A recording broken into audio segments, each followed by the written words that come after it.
This is Pete Fletzer. Join us for our special May the 4th return of author Jason Fry. Coming back to a show that I dearly love and admire, so thanks for having me.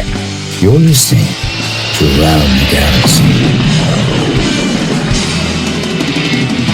Galaxy. Welcome to episode number 112 of Around the Galaxy, the Star Wars fan talk show. I am your host, Pete Fletzer, and I am so excited to bring you our special May the 4th episode.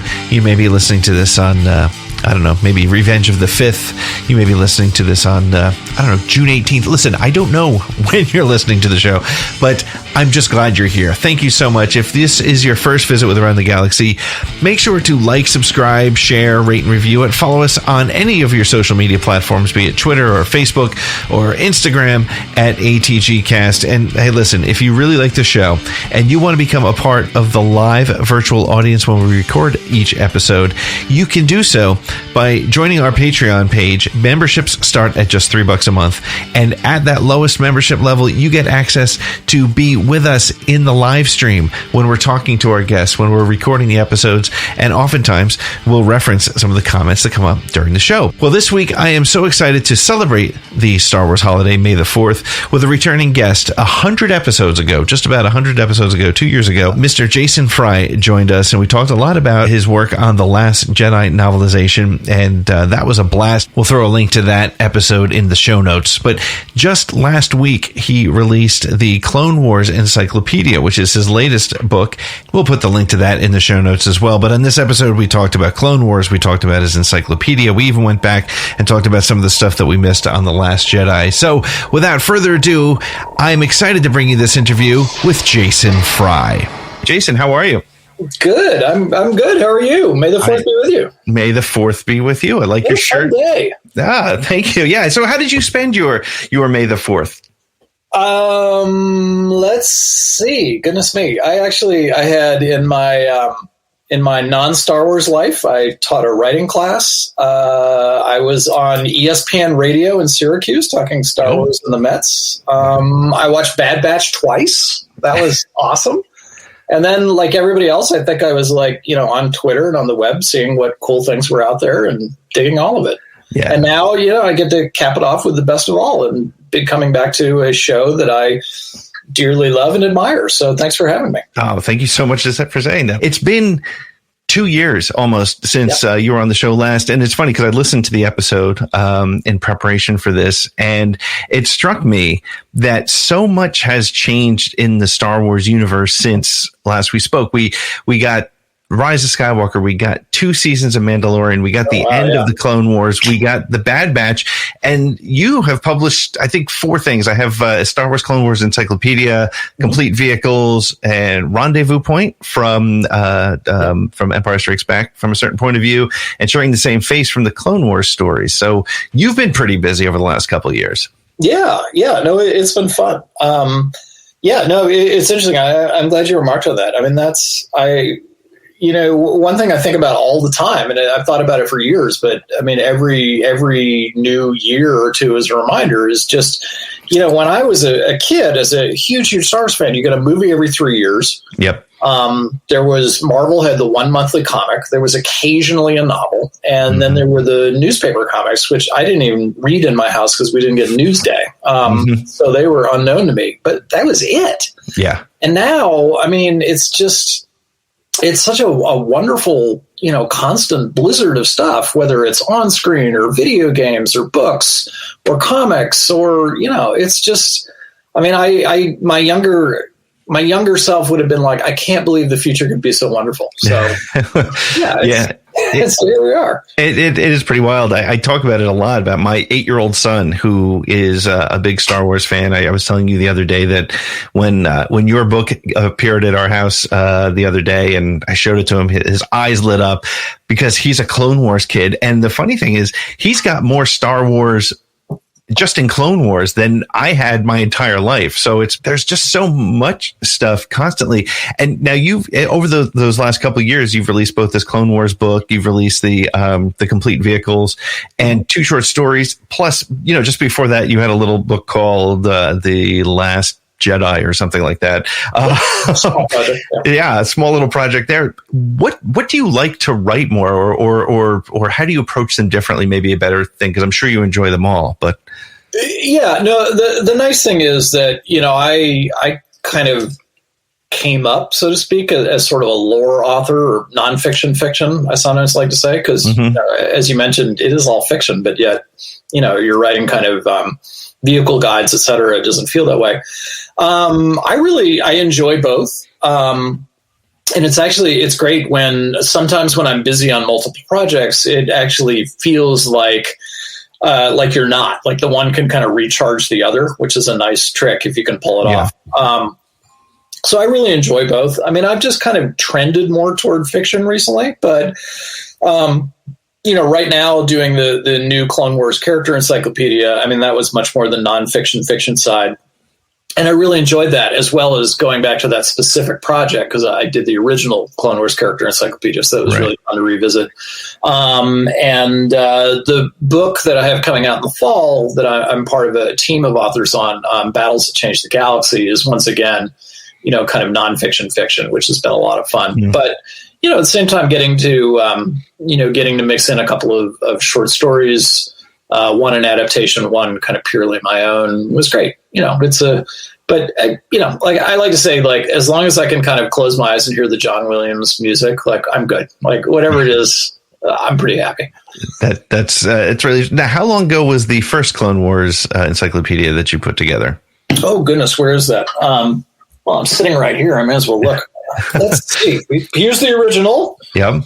And here is here's the updated one. And the funny thing is that, so like this one, the original looks much thicker, but this actually has more characters in it. Like DK really designed it really nicely. So you get like all these different spreads, and we included a lot more characters and had a blast. So even though it looks thinner on the shelf, it's actually much, much more full. And I had a great time updating it. Let's see, Clone Wars Encyclopedia, 2010. Wow. So 11 years ago.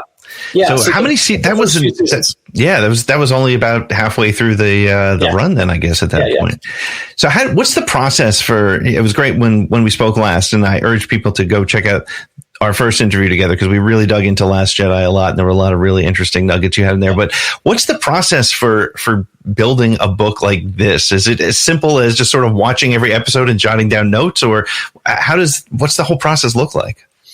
Really started with the first thing in a book like that is the list of characters, which is both super fun and incredibly agonizing, because, you want to have like 600, 700 characters, and you got to cut that down to like 300 odd. And so that was a really interesting thing. Like, I had a few faves. I definitely wanted to be in there. We were also looking for things like, obviously with, Bad Batch is not reflected in the book, but we knew we were coming up to it. So you wanted all those folks in there, as well as some interesting things like, for the finale of the Clone Wars, actually jumping ahead to Imperial time. So you had a chance to have Darth Vader and the Stormtrooper and, things that kind of tie those eras together. So that was really neat. But, it's kind of the at the margin calls that are really interesting. Like, you and I could rattle off 200 characters we know have to be in. Yep. The question is after that. So, you come down to, XYZ clone cadets, or, I really like having some of the civilians who are kind of caught up in events in there. Mm-hmm. And then there are occasionally wild cards. Like, there's just not good photographic reference for person X. So what's our fallback? But it's a lot of fun doing that. And then does that ever influence the selection? Is you find a character and then you go to Lucasfilm and they're like, well, we don't have a good model of that character to pull in, so or is it does happen, but only with the real walk-on characters who at which you're making kind of calls that are really matters of taste anyway. Okay, for any kind of major or even moderate or even minor character, like, there's going to be a good reference. But a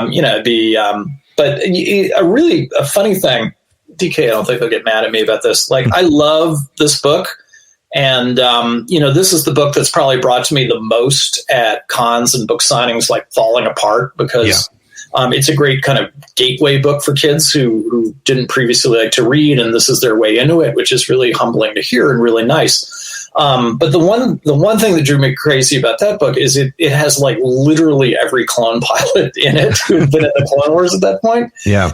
And, the editor at the time was like, this description Hawk sounds too similar to Warthog or whatever. And finally I was like, they're literally the same person. Like, I'm not even kidding. They're literally the same person. They have the same role. Like, there's only so much I can do.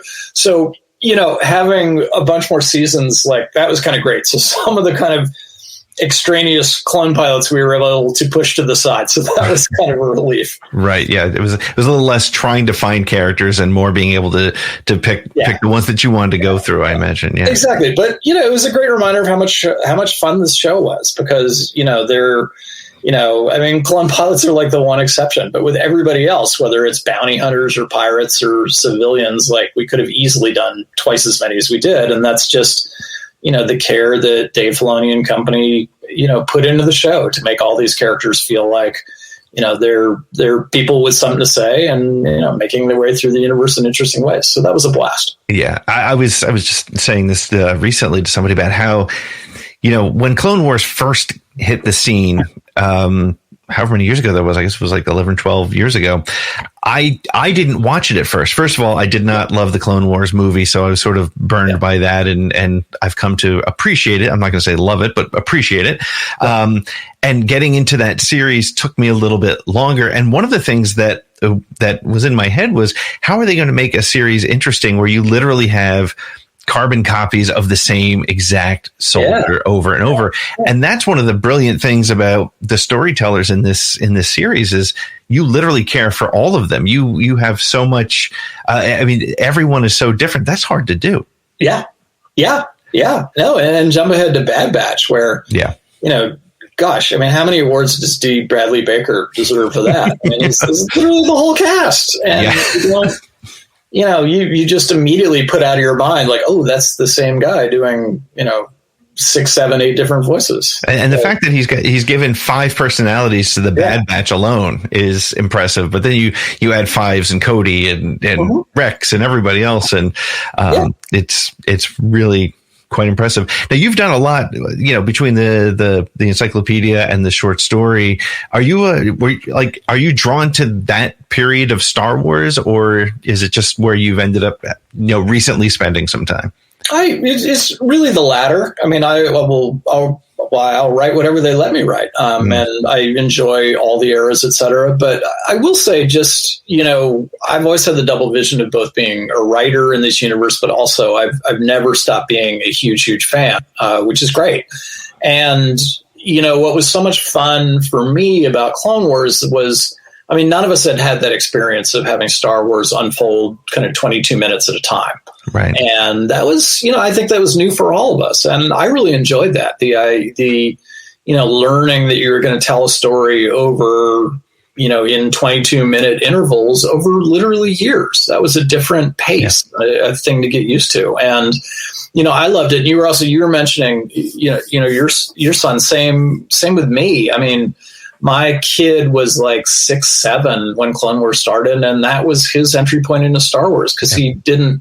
I think it can be tough on kids feeling like, somebody's 30 years ahead of them in the lore. But, with Clone Wars, we were all on the same starting point. And so he really got to be, to feel like everything was unfolding for him at the same pace it was for everybody else. And that was really fun for him. So, when I look back on Clone Wars, I always think about that dynamic too. Yeah. And that's one of the things that's so great about Star Wars. There's always something new. We have an incoming transmission from the Trade Federation. I always try to remind myself and try to remind other people too when they're getting a little snarky about things. Like, it's always somebody's first day as a Star Wars fan. And, 100%. Our job should be like, come on in. It is so great here. There's so much you're going to love. Come on in. It doesn't matter if you don't know anything. It's your first day. We're so glad to have you. But the thing that's so wonderful is that, there's a new show, whether, Bad Batch literally today or something else. There's always a new entry point for all those people. And I think that's terrific. Yeah, that's one thing that I've been really, I've taken, and I think I've noticed it over the 2 years that I've been doing this show is things like, there's, when I listen to myself and I read some of the things that I had written a couple of years ago, and just sort of this ownership that I kind of felt like I had of Star Wars, right? Because especially when I was a kid, I was 7 years old when Star Wars came out, and Star Wars was this sort of club that me and my 6 or 7 buddies had. And then the internet hit, and it turns out there were a lot more of us. And so it is sometimes, once you bust out of that mold, it feels much better. And I've told this story before, and I'll share it again because I think it's especially appropriate for this conversation. Mm-hmm. My daughter and I watched all 8 movies leading into Rise of Skywalker, mm-hmm. and she was not familiar with the prequels. Mm-hmm. And her I am your father moment was when Palpatine revealed himself as Sidious. Like, to me, it was telegraphed. To her, she turned to me and she said, I knew there was something not right about that guy. And I thought that was great. Yeah. And that's a huge skill of the writer to be able to make that work for somebody else. Yeah. The other piece is my son, as I mentioned, is a huge Clone Wars fan. Yeah. His Star Wars is Rex, Cody, Fives, Echo. Yeah. That's his Star Wars. He did not make the connection to the prequel films. He didn't really watch the movies. They were, that was an attention span issue more than anything else. And we watched season 7.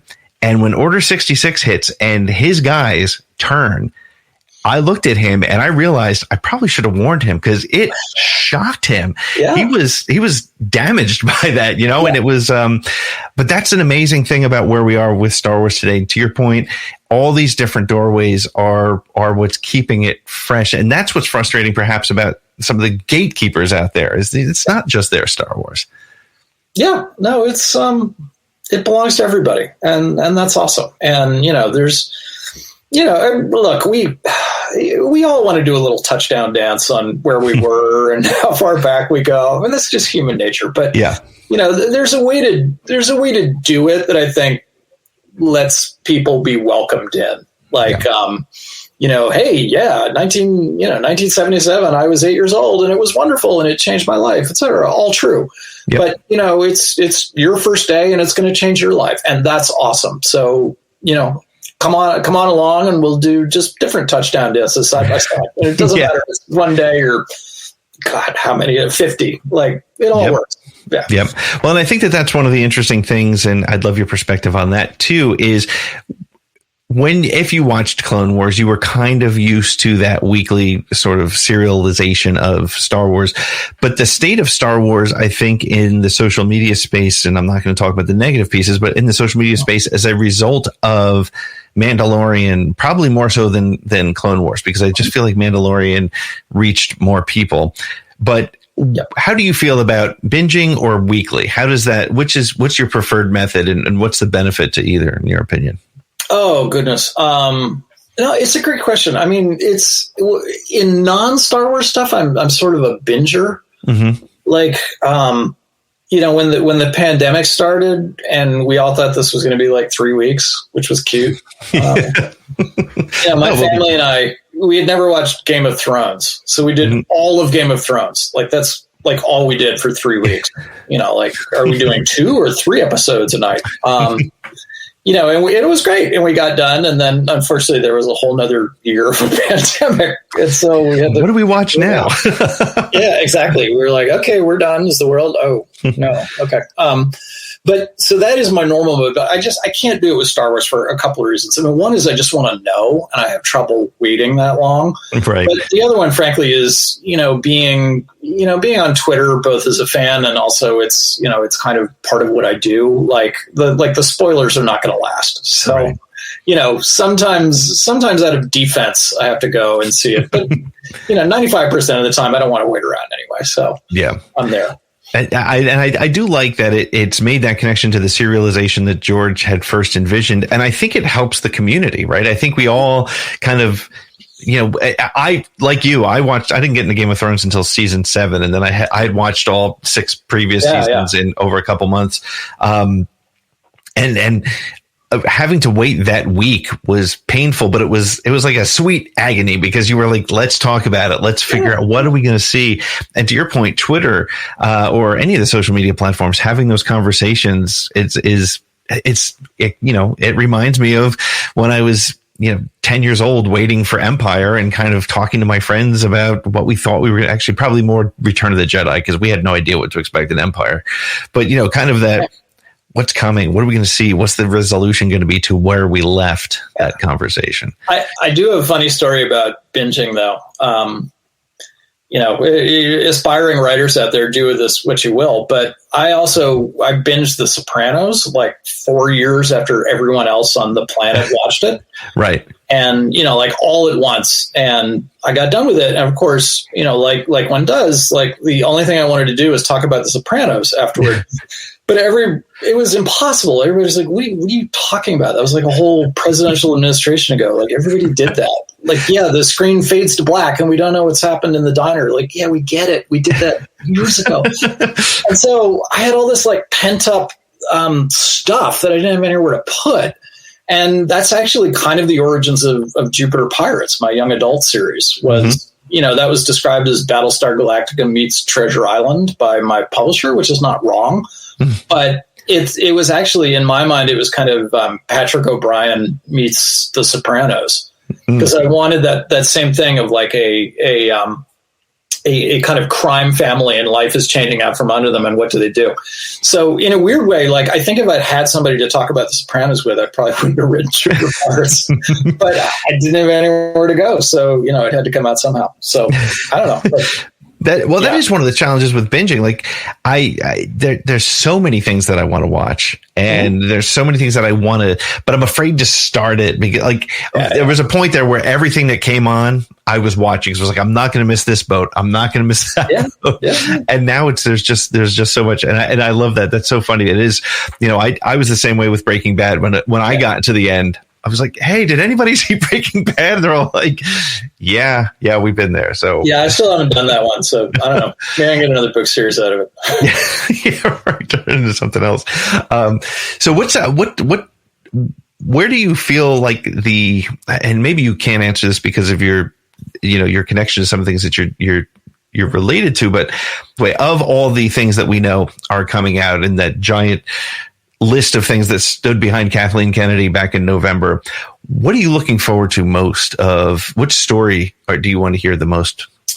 Oh, that's a good question. I mean, my perspective has changed a little bit in recent years. I mean, up until Rise of Skywalker, I was pretty plugged into stuff because I had so many projects. Last Jedi, obviously, I knew way ahead, but right. I had read.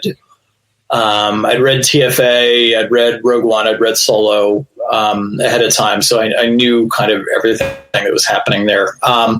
Because I have a smaller workload right now, for whatever reason, that's not true. And as a writer, I may feel one way about it, but as a fan, it's actually been kind of great. Like, it was really neat going into Mandalorian not knowing anything and going into Bad Batch not knowing anything. And so, that was, and I understand this is like the smallest violin in the world, but that was the one part of being, a really kind of busy Star Wars writer that was a little bit of a mixed blessing. It was impossible to be surprised by stuff because you were always working kind of 9-10 months ahead, and having to keep secrets. And, one of the things that's so much fun about Star Wars is talking about Star Wars. Yeah. And, there'd be the reverse of my Sopranos problem. There'd be, stuff I couldn't talk about because, and then it does come out, and that's what you were dealing with 8-9 months ago, and everyone is super excited, and you're 9 months further down the road. So, right.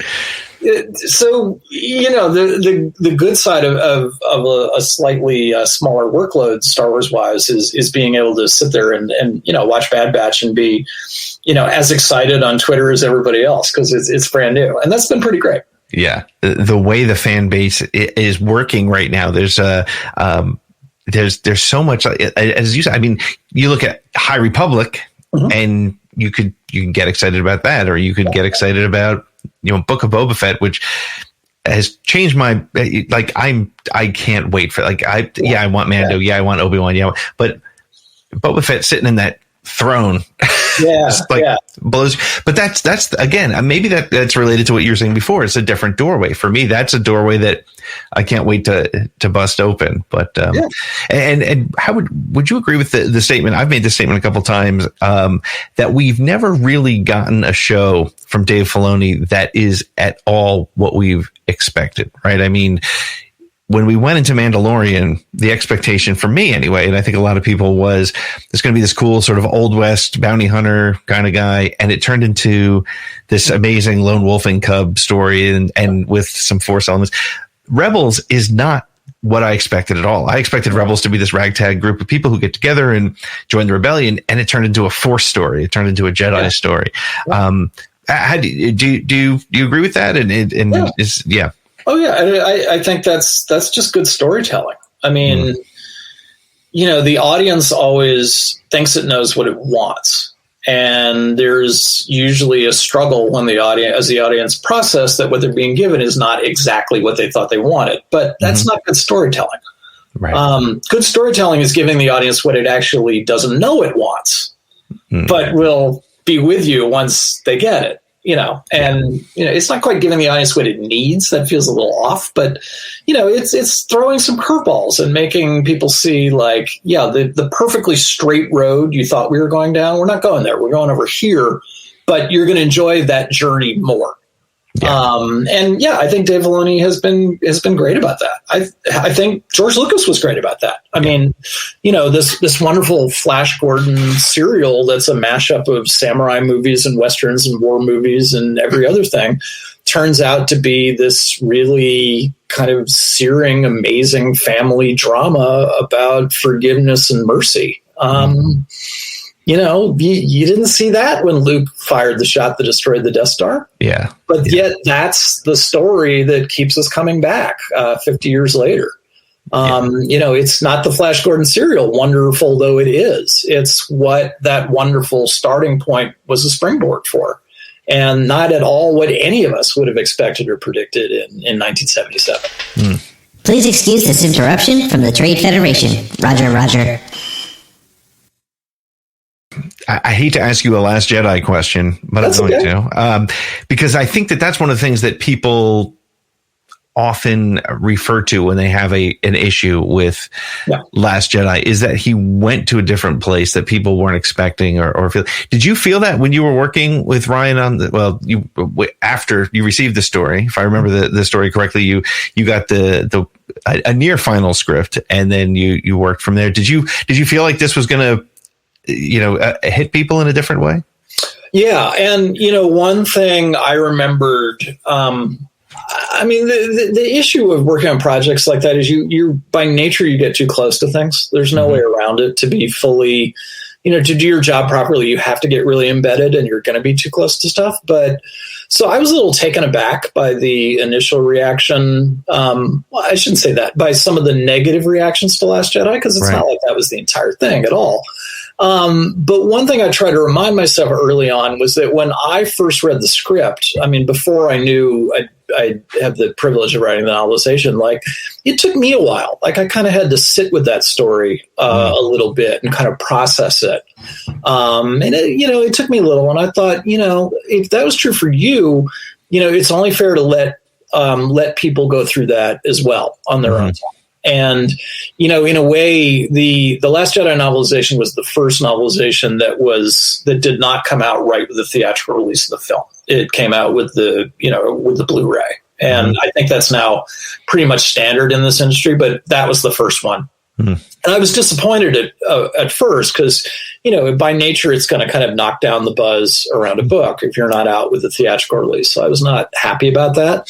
But I actually came to see it as a real blessing because I felt like the novelization was actually really well timed, because with coming out with the Blu-ray, that coincided with a lot of people had seen it once, maybe twice, and they'd gone on to other things, and they'd had some time to actually sit with it. So it was actually a way to re-engage with the story, and give it another shot for people it hadn't quite connected with. And that's great. That's, ideally that's an even better role for a novelization to play. But the one thing, getting back to your original question, the one thing that I feel has been unfortunately elusive with Last Jedi. I mean, I never believe in telling anybody what they should like or not like. I mean, I don't like it when people do it to me. Nobody does. And so that's not my business. But the one thing I felt got missed a little bit just in the sheer kind of din around that movie was that, yeah, sure. I mean, Ryan's story challenges a lot of assumptions and challenges what we think like a big popcorn movie is going to give us.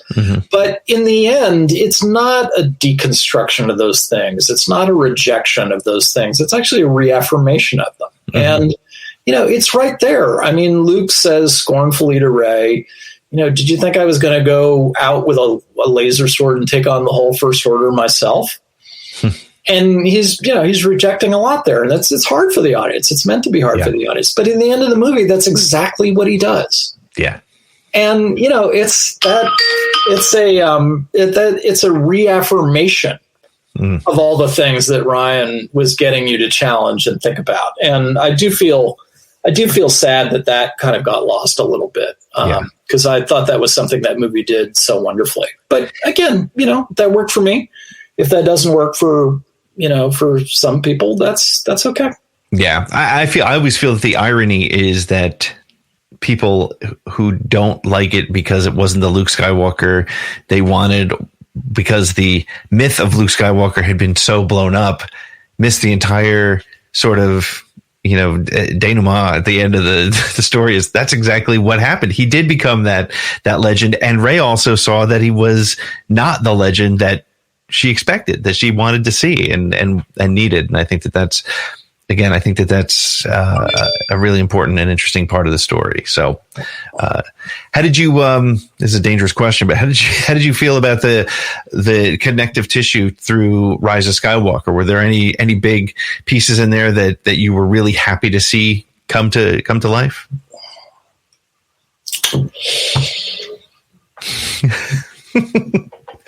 Rise didn't really work for me. Yeah, let's leave it at that. Okay, we'll leave it there because I have to admit I'm in a similar boat, and if it worked for people out there, that's wonderful. I'm genuinely happy. Didn't really work for me. Excellent, well put, and a safe way to put it. So. Well, Jason, last time you were on the show, we did the 10 question thing, and I changed the 10 questions a little bit, and I have to give you all new ones because you've already been on, and it did lead to the C-3PO is a monster quote. And, you know, it's really funny. Sometime after that, when I put up the C-3PO is a monster hashtag, Anthony Daniels actually blocked me on Twitter. So, oh my God. I feel like that's kind of my fault. No, but it's very funny. I think he proved my point. Block me, Tony. It's all my fault. That's great. Sorry, man. Hey, you know, it's all right. I'm not missing any news, and I think the chances of getting him back, you know, back for an interview. I did actually interview him years ago for Star Wars Galaxy, but you know, hey, it's a different. I'm moving on. I'm okay with it, and my therapist says I'm going to be okay. It's not me, it's him. Yeah. So, but I will throw some different questions at you, and we'll see how those go. So the first question is, I want to ask you, what's your favorite Star Wars memory? You know, I'm going to answer this in a roundabout way, but I think it'll make sense. So, you know, Star Wars came out. I was 8 years old. I liked it. Mm-hmm. You know, I mean, I really liked it, but it didn't, you know, but 1978 came, and the original 12 Kenner action figures came out, which was terrific. And, you know, that really kind of supercharged my fandom. And I like figured out my allowance. I was like, how many figures can I get? And, they were $1.99 plus tax at Child World on Long Island. And I had, you know, I figured out I could get two, but that was kind of a dilemma. Like, who could I get? And so I kind of, you know, in my mind recreated the movie.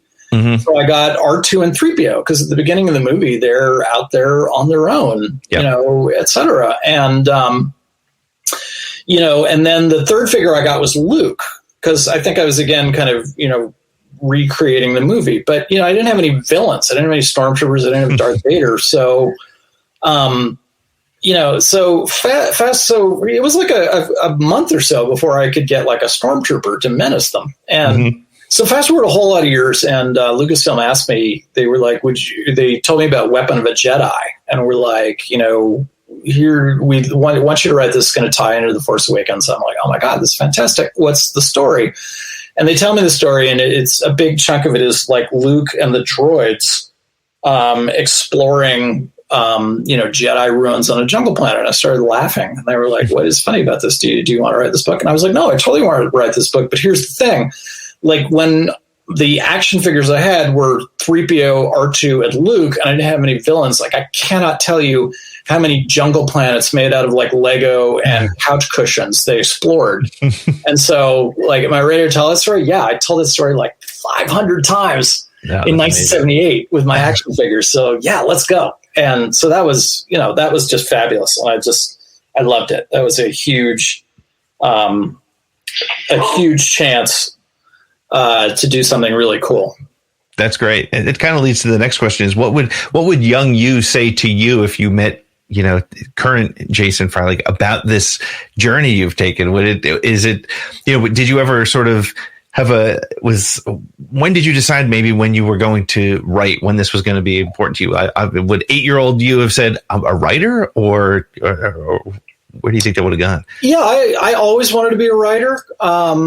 And I think, young me would just be so amazed that I actually got to do this. And on top of that, write Star Wars. No, I'm glad you brought it up. It's something I remind myself of every day, that I'm insanely lucky to get to do this. And it's thanks to an incredible number of people who were really kind to me when I didn't always deserve it. And that's awesome. And I try never to forget that, and try to, help other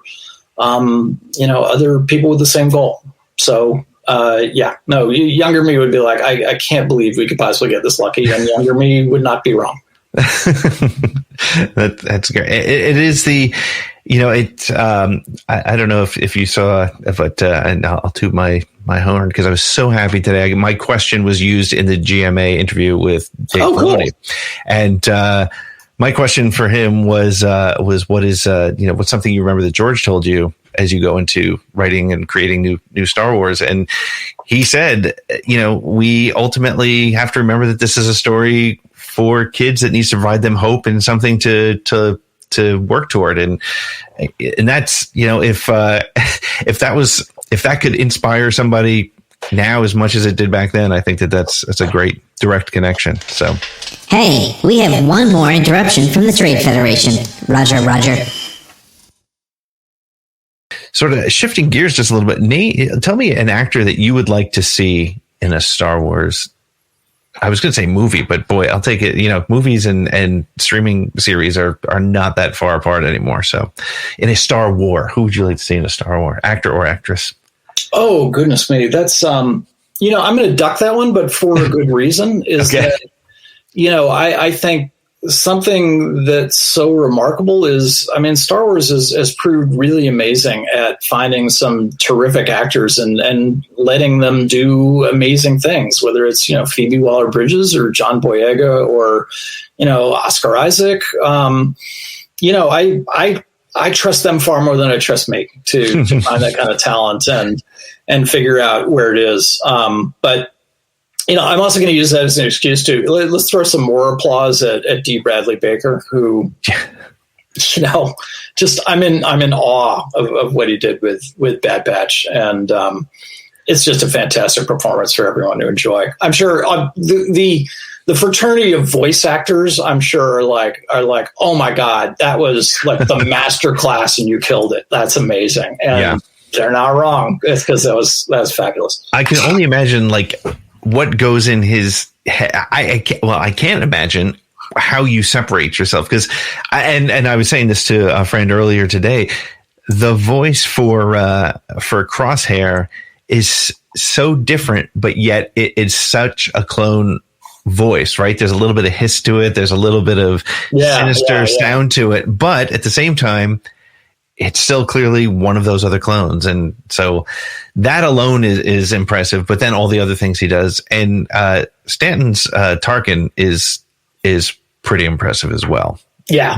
It's like resurrected Peter Cushing with the way he pulls that voice out. But yeah, I was fortunate enough to, I spoke to Mark Thompson over the summer. He was a guest, and he's another one who can just pull him out and just run with him, which is, Mark is so unbelievable. I had the great good fortune to do some early events with Mark, and then, having him narrate Last Jedi was just fabulous. But it was funny though. I usually make sure to read my own stuff aloud in the editing process, because you catch so much that way. Good tip for writers: read your own stuff aloud. You'll catch so many things that your eye will just miss.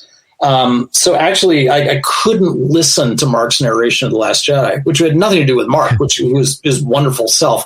It was just that I hadn't had the chance to read it out loud, and so I kept cringing at things that I wanted to shot at, and I had to turn it off. And I felt guilty. I was like, I stuck Mark with that bad word or that clumsy phrasing. But he's wonderful. He's a Star Wars treasure. We're so lucky to have him. Yeah, he really is. He's fantastic. All right, so if you could own any critter from Star Wars as a pet, any one of them, what would you want as a pet running around your home there, watching Mets games with you? Oh man. I mean, you wrote the Encyclopedia, so there's got to be something in there. I mean, you know it better than anybody. Oh, that's no good. pressure, though, Jason. No pressure. Cohuns, you can just poison house guests if they get a pain. It's probably hostile. Tukas are wonderful. They're fairly. I mean, yeah. I don't know, give me a good dewback. Can you imagine rolling up at the CVS doing your errands on a dewback? That's pretty cool. Yeah. All right. Dewback it is. Excellent. Similar to the question before, what's your favorite non-Star Wars movie? Assuming that your favorite movie is a Star Wars movie, what's your favorite non-Star Wars movie? Vertigo. Oh, yeah? Oh, my God. It's just such an incredible movie. One of those, I won't spoil it for people who haven't seen it, but one of those great movies where you end it and the thought of what in the world happens next is really unsettling and will keep you up. I'm actually about to do my first post-pandemic trip, and I'm going out to San Francisco. And my one regret is it's too early to take the Vertigo tour, which has been on my list for years. But we probably haven't progressed to that, getting on a minibus with a whole bunch of strangers. So I'm going to have to let that one go a little bit. Yeah. What's yours? My favorite non-Star Wars movie is Blade Runner. Yeah. Great call. It's one of the, it's funny because I think when people hear you're a Star Wars fan, they assume you're a science fiction fan. And, I'm not really a big science fiction fan. In fact, me and Ken Knapsack out on the West Coast, we talked about it. We said I'm not a science fiction fan. I'm a Star Wars fan, and that's not to say I don't like science fiction. Obviously, because Blade Runner is my favorite non-Star Wars movie because I think it's pure. It's pure science fiction in that regard. But yeah, that's I hesitate to say which cut because it does change depending on the mood. But and Blade Runner 2049 as a follow-up was very impressive. I don't know if you saw that as well, but I did. I want to see it again because I saw it, and I think being a big Blade Runner fan myself, I watched it kind of processing it, which is not the way to watch anything. You should just watch it. So I'd like to see it again and just watch it. Do you find as a writer, because I'm a wannabe musician. So when I listen to music, whatever it is, I take every single thing apart. And in fact, my dad is always like, how can you enjoy music? And I really, really do. Do you find that when you're either watching a movie or reading a book, you're overanalyzing, or are you able to kind of separate your vocation from your no, entertainment? It's impossible. I have a mental red pen in my hand all the time. It drives me crazy. And boy, does it drive people around me crazy. That's just the way it is. But no, I'll often, particularly with Star Wars, because this is compounded when I was, kind of in the know ahead of things. Mm-hmm. Then I'd be, the first time watching it, in addition to having kind of the storyteller red pen in my hand, I'd be what didn't match up the way we thought, what are missed opportunities. And so I would immediately try to go see something as quickly as I could right afterwards so that I could get more of a just experience of just sitting back and enjoying it. But, that's, what's the old, this is the life we chose. There you are. As a musician, Yeah. You can't turn that off. No, but it's really interesting. And so when you love a movie like a Vertigo, it must really work, right? If you can just dig yourself into that and have that sort of experience that way. So, all right. So, name a character who needs their own spin-off series. Ooh, character who needs their own spin-off series. So that's a good one. I think we're getting this. At least I don't know anything about what Rogue Squadron is, but that would be my hope. But I mean, I've always been a huge pilot fan. I mean, that was, that went into Rendezvous Point, the story we mentioned earlier. Yep. And, we've had novels and comics like that, but a show that was pure pilots. Oh, that'd be so much fun. Yeah. I'd love to see that. Yeah. I would love to see a connection to some of the older pilots and the newer pilots. It's funny you say that. I mean, I would love to see some Wedge stories and get some more Wedge. And I love the stuff that we got from, which series was it? Was it Victory's Price or what? I can't remember. I try to read as many of the books as I can. Alphabet Squadron and that sort of thing. Wonderful trilogy. Yeah. Do you ever play, this is related, but did you ever get a chance to play the Star Wars Squadron video game to sort of put yourself in that spot? Terrible at it. You're not going to be good at it. I'm not good at it, but I love playing. Back in the, it was either X-Wing or TIE Fighter. Yeah. Yep. Anybody who actually plays video games is like, listen to this guy. But I literally don't remember which one.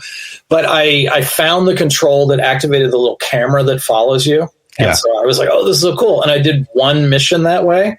And then I played it back and it was just me kind of going, and then plowing into an asteroid or getting shot down. And it was so un-Star Wars and so humiliating that I just stopped playing. I was like, I'm terrible at this. I'm going to write something. That's my only chance. That's funny. Yeah, I play Squadrons and I get, killed immediately by some 7-year-old in Nebraska and just yelling at me and such. But it's a lot of fun. But again, like you, I'm just not good at it, and I'm able to separate myself enough from it. But so what's name your favorite Star Wars collectible that you own? It maybe something that you can buy, or maybe just something that you have that you're very attached to. Stormtrooper helmet. That's nice. When I was a kid, I wanted 3 things from the world. I wanted season tickets to the Mets. Right. I wanted a T-Rex skull, and I wanted a set of Stormtrooper armor. And I discovered there are like 8 T-Rex skulls in the entire world, or whatever it is, and they're like 6 feet long, so that wasn't going to happen. And I grew up and discovered I could probably swing Mets tickets. If I wanted to, use all my discretionary income, but I actually didn't want to go to the park 81 times a year. Right. But I got the set of Stormtrooper armor, and it makes me happy every day. So you have the full set there. Yeah. See, I swear there's so many things that are exactly like that's what I was, which is why I have so many damn helmets behind me. I just became obsessed with the helmets, but not the armor. I've never gotten the armor. And now, was that built by a 501st for you, or was it? Kind of proto 501st. I got it. Oh goodness, I want to say around 2000, when it was all sort of. Sub rosa and on the down low. And I figured out somebody who knew somebody, and they I sent off like a money order, and they sent me the kit, and it was beautiful. And, I with the instructions with how to put it together with like a hot glue gun and everything. And, it was wonderful. It was great. Do you ever wear it out in public, or you just you ever wear it to like a convention or something like that? Or? No, I never did. And the elastic is like super shot. And, but the Empire State Garrison of the 501st were kind enough to lend me a suit for an appearance at Citi Field, being a Mets fan. And that was super fun. That's amazing. I'm very grateful to them. That was really kind of amazing. That's so great. Yes. I think every kid our age wanted that Stormtrooper armor, and I'm sure a lot of them still do, but that's great. I'm so happy that you got it. All right, we're going to make a Mount Rushmore of Star Wars characters. So you have to give me the 4 that need to be there. Now, this question may come off the list because I've asked a couple people, and it's been remarkably pedestrian in the choices. No offense to those before, but you may go there too, and that's cool. But who are the four faces you're putting on your Star Wars Mount Rushmore from any part of the any media? All right, let's see. I tend to be too diplomatic. Let's see if I can duck that a little bit. Well, Han Solo is the number one. I mean, Han Solo, I was a Han Solo fan as a kid. I'm a Han Solo fan now. Like, Han is the character who always spoke to me most. So, yeah, I mean, I don't think there's a front and center on Mount Rushmore, but it'd be Han. All right, now I'm going to get diplomatic just by myself. I mean, I'll put, I'll go to the prequel trilogy and do Qui-Gon. I think it's just a fascinating character. Yeah. Unfortunately, only got one movie, though. He's shown up in other things. But I thought he was a really, really interesting character, and Liam Neeson did such a good job there. And more Qui-Gon stories would make me super happy. And I'll jump to the sequel trilogy, and for the sequel trilogy, for me, it's Finn. I mean, just not only just such an amazing performance by John Boyega, but such a really interesting character. I mean, he's basically the conscience of the sequel trilogy. He's a child soldier who just has this fundamental moral compass that makes him, refuse to do wrong things, even though he's basically been brainwashed since birth, which is extraordinary. And I think that's a through line in that trilogy that's really impressive. And then Mount Rushmore is 4, right? It's 4, yeah. Yeah, and then I'll be mercenary, and I'll take Mary Spanjap for my own Servants of the Empire series. Very nice. More people ought to read it, and I had a great time writing it. I think she's a really neat character. Even if I did bring her into the world myself. So there we go. A rather odd Mount Rushmore. No, that'll work. And you know what? You've now made it so I'll keep it another week. I'll ask that question again in the future because it's we didn't get the Vader, Luke, Leia, and Han. That's the thing. But that's a good answer. it's not a bad right. That's the thing. It's Without them, we're not having this conversation. I can't argue it, but yeah. All right. What's your favorite Star Wars moment? That's easy. It's Darth Vader at the top of the stairs. You are not a Jedi yet to Luke. I mean, it's just, I remember the theater just coming to a dead stop and nobody was eating popcorn or doing anything else. Everybody was like, what is going to happen now? And that's, I've probably seen Empire 150 times, but that moment still echoes and resonates. Even now, even with all that reputation. I mean, that's where the roller coaster of Star Wars goes over the hill, and you go from a, really cool space adventure movie to a saga right there. Yeah. I was talking about Empire lately when, and that's why Empire is so important. I sort of said it expanded the universe, it expanded the lore, and it put us into the middle of the story, and it really it proves or it's the reason why Star Wars became what it was. As great as Star Wars was, without Empire, you don't get the beginning of the Jedi stories and all that. And that line, there's so much. That moment that you chose is fantastic for so many reasons. For exactly like you said, from a story perspective, where we are, the way the coloring and the way it looks, and as important is James Earl Jones' delivery of that line. Yes, absolutely. Just a little bit of an extra at the end of yet, and it's just bam. Yeah, I agree with that 100%. That's a good one. And finally, and I did ask you last time, but I can't remember what your answer was, but I'm going to keep it on there because I think it's one of my favorite questions. Is what's your favorite or go-to Star Wars quote? Ooh. Hokey religions and ancient religions and ancient weapons, no match for a good blaster at your side, kid. Excellent. Sums up a character right there, and I've altered that and used it in many a book at book signings. That's fantastic. That's great. That's a good line. Cool. Well, Jason, thank you so much for hanging out. This was great. I'm so glad we got a chance to talk again. I'm excited for your Clone Wars Encyclopedia for people to get their hands on it. You have to get it. You're not joking. I mean, this thing is chock full. Like it's so much fun to read. And now with Bad Batch out, you're going to need to have it by your side while you're watching the show to make the connection. So now's probably the perfect time to pick it up. Jason, tell people where they can find you online. You can find me on Twitter. I'm Jason C. Fry. I'm not Jason Fry, though he knows a lot about Star Wars. He's I think a Windows programmer in the UK. He's better looking than I am and much nicer. But so, yeah, follow him too. But I'm Jason C. Fry. Okay. Right.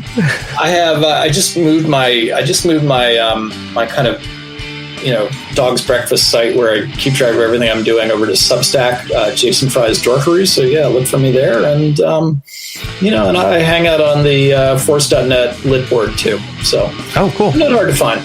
Yeah, not hard to find. Perfect. Love it. Well, Jason, thank you so much. Jason, thank you. This was a ton of fun, and I'll speak to you again. Yes, thank you so much. This was a blast. Well, that wraps it up for this episode of Around the Galaxy. Thanks to our guests, and thank you for listening. If you had fun, please like, subscribe, share, rate, and review it. If you really liked it and would like to become a part of our virtual live studio audience when we record, please head on over to our Patreon page at patreon.com/ATGcast. Make sure to follow us on Twitter and all your social media at ATGcast. Our music is brought to us by the band Silver Collared Knob, who can be found wherever you find music. Around the Galaxy is copyright 2021 Pete in the Seat Studios.